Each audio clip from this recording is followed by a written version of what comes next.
جن کو ہم سلیکٹر کہتے تھے انہوں نے کبھی اس بات کا برا نہیں منایا. عفنان صاحب ایک اور معاملہ بھی میں ایکسپیکٹ کر رہا تھا کہ شاید وزیر اعظم اس کا بھی ذکر کر دیں گے, اور وہ بار بار صدر عارف الوی بھی یہ فرماتے ہیں کہ جناب ہم نے وہ جو ایک سائفر آیا تھا اس کی تحقیقات کے لیے ہم نے چیف جسٹس کو لکھا ہوا ہے, تو لگے ہاتھوں جب اتنی تحقیقات ہو رہی تھی تو وزیر اعظم اس کا بھی کہہ دیتے کہ جناب اس کی بھی تحقیقات کر لیں.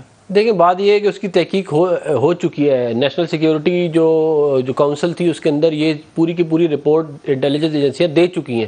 دیکھیں کورٹ نے خود انویسٹیگیشن تو نہیں کرنی نا, کورٹ نے تو جو انویسٹیگیٹو ادارے ہیں وہ انویسٹیگیشن لا کے رپورٹ دیں گے, اس کے بیسس کے اوپر ہی فیصلہ دینا ہے. تو وہ تو سارے کے سارے دے چکے ہیں آلریڈی. سر تمام مسائل کی تو جڑ یہ نہیں ہے, اصل جڑ یہ اگر آپ جڑ کو ہی ٹھیک طرح پکڑ لیتے نہیں یہ اس کو وہ پیوٹ کر جائیں گے, کوئی نئی کہانی بنا دیں گے. میں آپ کو بتا دوں دیکھیں یہ بیسکلی انہوں نے بیانیہ بنایا تھا پاپولر ہونے کے لیے, تاکہ عوام کا جو ہے وہ 4 سال والا جو سوال ہے کہ کیا کیا, وہ سوال ہی کوئی نہیں پوچھتا کہ 4 سال کیا کیا, وہ جی یہ ہو گیا وہ ہو گیا فلانا. وہ پرانے 4 سال تو ایسے انہوں نے کر دیا جیسے کہ وہ تھے ہی نہیں کبھی بھی. سر یہ تو کمال ہے نا, کمال ہے.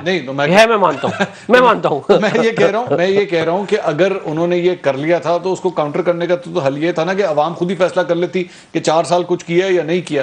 لیکن جو اگر لیٹ سے آپ کے مطابق وہ بلف کھیل رہے ہیں, ایسے ہی ہے نا, آپ یہ کہہ رہے ہیں وہ بلف کھیل رہے ہیں, ان کے بلف کو کال آؤٹ کرنے کا آسان طریقہ آپ چیف جسٹس کو کہتے ہیں جناب اس کی بھی کریں تحقیقات. 35 پنکچر ہم نے کال آؤٹ کیا تھا, ان کا ہو گئے تھے نا, نہیں پتہ لگ گیا فائدہ تو کچھ بھی نہیں ہوا نا. وہ فائدہ ہو گیا تھا انہوں نے کہا جوڈیشل کمیشن بنا تھا, نیشنل کرائم نے کہا عمران خان صاحب کو کہ جناب کوئی منظم دھاندلی نہیں ہوئی, ہی واز کالڈ آؤٹ.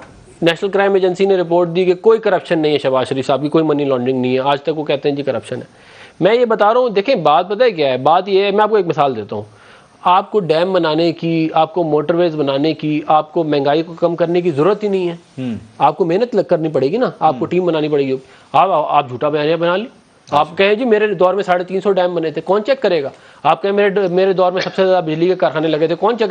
آپ کہیں عوام میرے دور میں سب سے زیادہ خوش تھی, کون چیک کرے گا اس کو؟ تو یہ جو ہے یہ اس میں ان کی مہارت ہے, میں ان کو بالکل یہ وہ کرتا ہوں. پھر میں ایک بات یہ کہنا چاہوں گا, دیکھیں یہ عمران خان صاحب کی ایک بات جو اور ابھی میں آپ کو بتا رہا ہوں جو کہ بڑی آپ بھی اس کو آپ نے بھی اس کو انالائز کیا ہوگا, وہ یہ کہ یہ کہتے ہیں کہ جی آئین جو ہے وہ یہ کہتا ہے, قانون جو ہے وہ یہ کہتا ہے, قانون جو ہے اس کے مطابق جو ہے وہ اس طرح. کون سی ملکی ایجنسی کا جو ڈی جی ہے وہ آ کے پریس کانفرنس یہ کہا نا انہوں نے.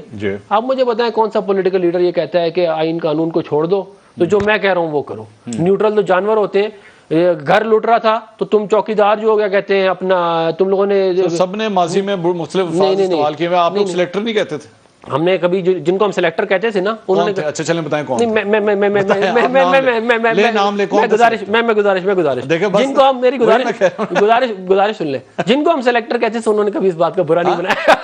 کیا کہہ رہے ہیں؟ جن کو ہم سلیکٹر کہتے تھے انہوں نے کبھی اس بات کا برا نہیں منایا. لیکن اگر آپ گالیاں دیں گے, دیکھیں نا آپ یہ کہہ رہے ہیں O D G I S I, کان کھول کے سن لو, یہ کچھ طریقہ ہے یار. آپ کو آپ نے کسی کو کرنا ہے تو آپ سلیکٹر کہتے ہیں اوے تک نہ جائیں. نہیں سلیکٹر نہ کہیں, آپ یہ کہیں کہ فلانے آدمی نے قانون کو توڑا. اچھا صحیح نا, آپ فلانے ٹائم پہ فلانے ایونٹ کے اوپر یا فلانے معاملے کے اوپر قانون توڑا گیا, آپ یہ بات کر سکتے ہیں, اس پہ تو کوئی آپ کو نہیں روک سکتا نا. ہم بھی یہی کہتے تھے نا, ہماری جدوجہد یہ تھی کہ ووٹ کو عزت دو, یہ نہیں کہ آئین اور قانون کے مطابق معاملہ چلایا جائے, فوج کو یہ پولیٹیکل ہونا چاہیے.